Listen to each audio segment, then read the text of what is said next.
बिस्मिल्लाहिर्रहमानिर्रहीम, अस्सलाम वालेकुम। खेलों की खबरों पर तबसरा और तज्जियों से स्कोर के एक और प्रोग्राम के साथ सैयद याया हुसैनी आपकी खिदमत में हाजिर है। पाकिस्तान सुपर लीग सीज़न 10 में आज आराम का दिन है। PSL 10 के इब्तदाई 6 दिनों में 7 मैच खेले गए और दिफाई चैंपियन इस्लामाबाद यूनाइटेड ने एक बार फिर खुद को बेहतरीन साबित किया है। सबसे ज़्यादा PSL का टाइटल जीतने वाली इस्लामाबाद यूनाइटेड पॉइंट्स टेबल पर राज कर रही है। इस्लामाबाद यूनाइटेड ने 3 मैच खेलकर तीनों में फतह समेटी और उसके 6 पॉइंट्स हैं। इस्लामाबाद यूनाइटेड ने पेशावर ज़ल्मी, मुल्तान सुल्तान और लाहौर कलंदर के खिलाफ कामयाबी हासिल की।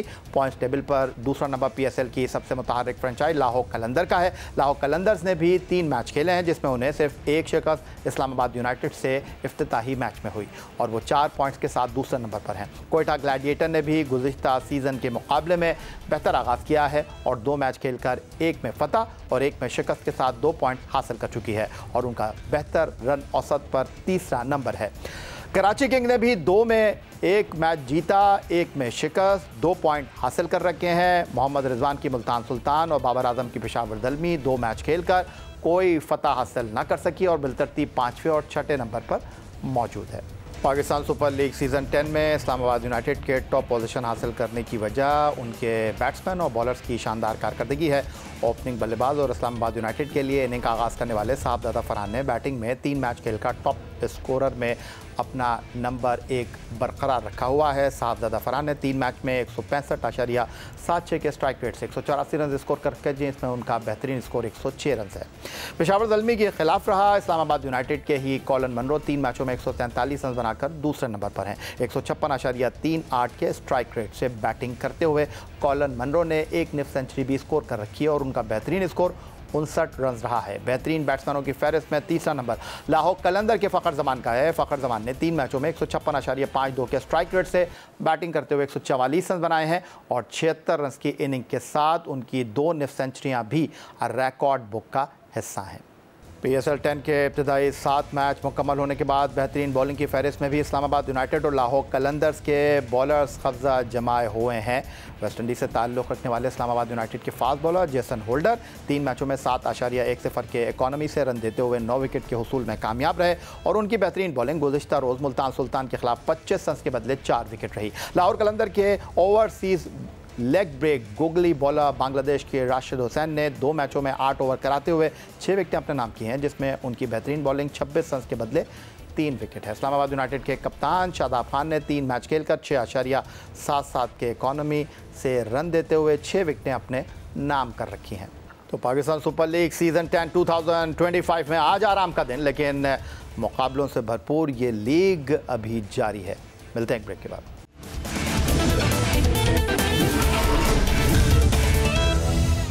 पाकिस्तान सुपर लीग सीज़न 10 में अब तक 7 मैच खेले जा चुके हैं और ऐसा लग रहा है कि PSL फ्रेंचाइजीज़ में वो बैट्समैन जो कौमी टीम का हिस्सा भी हैं वो सिर्फ ओपनिंग स्लॉट में खेलने को तरजीह दे रहे हैं। मोहम्मद रिजवान मुल्तान सुल्तान के कप्तान हैं और वो बतौर मुल्तान सुल्तान की इनिंग का आगाज़ कर रहे हैं।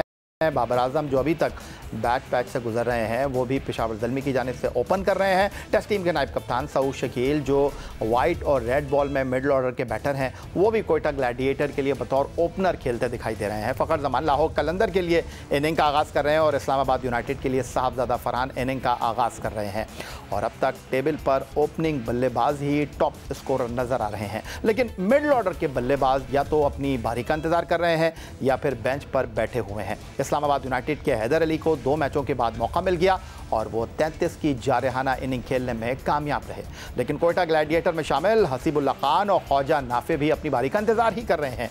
इसी तरह कराची किंग के लिए मुंतखब होने वाले उमैर बिन यूसुफ भी बेंच पर अपनी टीम को खेलता हुआ ही देख रहे हैं।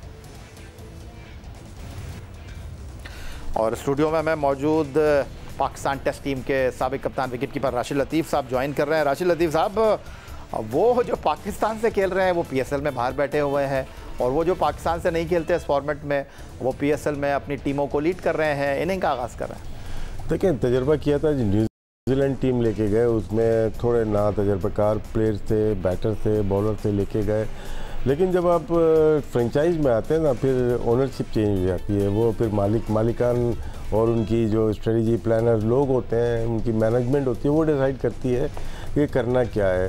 तो जाहिर सी बात है फ़खर जमान उसमें हिस्सा नहीं थे। फ़खर जमान ओपन करेंगे और 2-3 प्लेयर्स ऐसे हैं जो कि दोबारा से कोशिश कर रहे हैं कि वो वापस पाकिस्तान टीम का हिस्सा बने, जिसमें रिजवान का नाम लिया आपने, बाबर का नाम लिया। ये वो ऐसे प्लेयर हैं जो कि लास्ट ईयर तक खेलते आए, लेकिन T20 तेज़ी से पाकिस्तान में भी चेंज हो रही है और चाह रहे हैं कि हम अच्छे स्ट्राइक रेट के साथ, जैसे हारिस को ट्राई किया हमने, नवाज़ को ट्राई किया, तो साहबजादा फरहान को हम ट्राई करना चाहेंगे दोबारा। तो चेंज हो रही है, तो इसका मतलब है जो टॉप ऑर्डर के बैटर्स हैं उनको ज़्यादा मौके मिलते हैं, उनको जब मौके मिलते हैं वो रन्स करते हैं और वो नज़रों में आते हैं। हमें ज़रूरत मिडिल ऑर्डर की बहुत ज़्यादा है। जैसे आपने बात की, एक ज़माने में इफ्तिखार को बहुत ट्राई किया गया और आसिफ अली को ट्राई किया, हुसैन तलत को ट्राई किया गया, खुशदिल को ट्राई किया गया। ट्राई करने में हर्ज नहीं है, लेकिन इनका गेम चेंज करने में हर्ज है।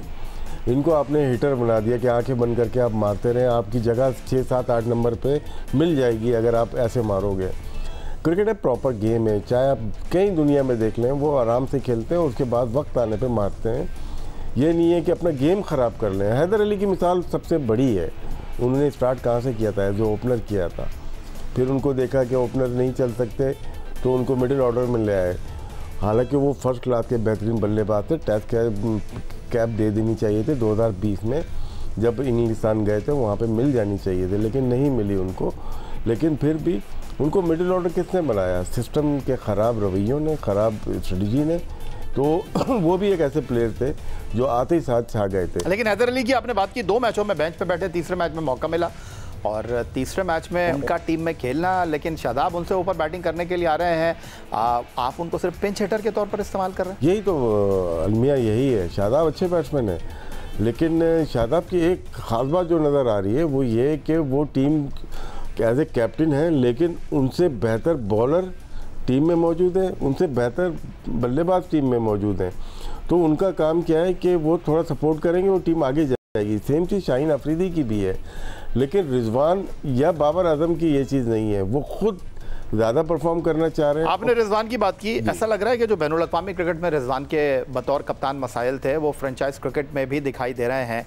कल हसनैन से उन्होंने 7वां ओवर कराया, फिर 19वें ओवर में उनको बॉलिंग करने के लिए लेकर आए, फिर उसके बाद डेविड विली का 1 ओवर बाकी है और कल जो मुल्तान सुल्तान को नाकामी का सामना करना पड़ा, आखिरी 5 ओवर ने रोल प्ले किया, 72 रन्स दिए मुल्तान सुल्तान ने इन आखिरी 5 ओवर्स में, और वो मैच जहां पर वो अच्छे तरीके से फिनिश कर सकते थे वो मैच उनके हाथ से निकल गया।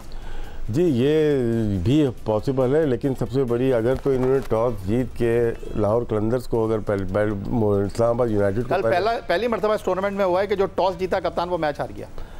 हाँ, तो हो क्या रहा है कि यहाँ पे पुराने वाली स्ट्रेटजी नहीं चल रही, जो कि हमने पहले देखा था कि टॉस जीतो और मैच जीतो, चेज करते थे, ड्यू फैक्टर बहुत ज़्यादा था।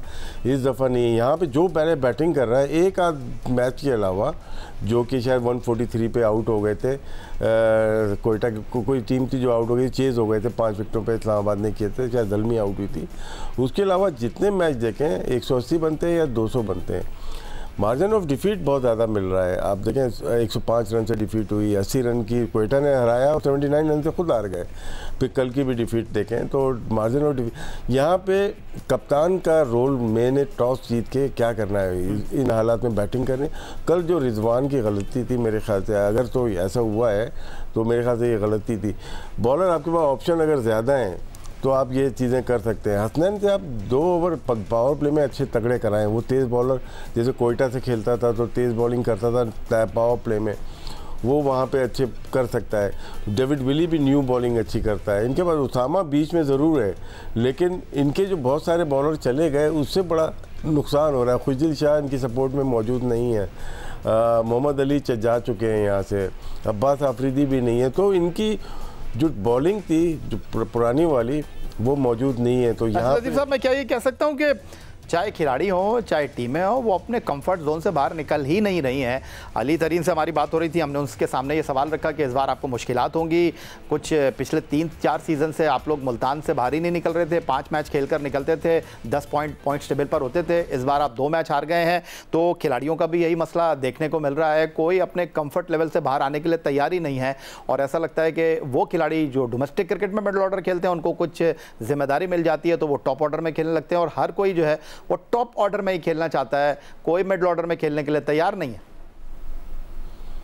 है। इसमें ये देखें कि अली तरीन चाह रहे हैं कि उनकी टीम अच्छी हो। वो शायद अपने जो इलाके हैं वहाँ पे भी अपनी ख़वातीन की एकेडमी भी बनाई है और वहाँ लोकल प्लेयर प्रोड्यूस करना चाह रहे हैं, लेकिन इस दफ़ा की टीम शायद बहुत मजबूत नहीं है और हो सकता है कि पूल में जो प्लेयर्स हों रिटेन बहुत ज़्यादा हो गए हैं प्लेयर। जैसे कराची किंग ने अपने 7-8 प्लेयर रिटेन किए, सब ने अपने में रिटेन किए, लेकिन इन्होंने शायद रिटेन नहीं किए, इनके प्लेयर निकल गए जो मैंने अभी नाम लिए, वो उससे नुकसान हुआ है। इनको रिटेन करना चाहिए थे। लेकिन अभी बेंच पे बाहर कौन बैठा हुआ है? इनके पास फैसल अकरम बैठे हुए हैं, गुरदेश मोती बैठे हुए हैं इनके पास, तो वाई नॉट इन खिलाड़ियों की तरफ क्यों नहीं जा रही मुल्तान सुल्तान? शायद शुरू के दो मैचेज है, अभी आगे जाके शायद अपना चेंज करेंगे। इनकी जो बैटिंग है, मैं डोमेस्टिक के लिहाज से या PSL के लिहाज से उस्मान भी बहुत अच्छा परफॉर्म करते हुए आए, इफ्तिखार ने बड़ा परफॉर्म किया हुआ है, तो मेरे ख्याल से इनको दोबारा से परफॉर्म करना पड़ेगा। उसामा ने बड़े आउट किए, लेकिन कॉम्बिनेशन बनता है, पार्टनरशिप बनती है। जहाँ विकेटें लेने की बात होती है, उसामा अगर अच्छी बॉलिंग करे तो कुछ दिन पावर प्ले में बॉलिंग कर जाते थे, 2 ओवर 3 ओवर करते थे, वो अच्छी बॉलिंग करते थे। नीचे से आके अब्बास आफरीदी आखिर के 3-4 ओवर करते थे, उसमें आउट करते थे। तो मेरे ख्याल से 2 बॉलर का निकलना, एक ऊपर से मोहम्मद अली थे, वो तो मुल्तान में ही आउट किए उन्होंने, लेकिन बाकियों ने मुल्तान से बाहर भी जाके आउट किए।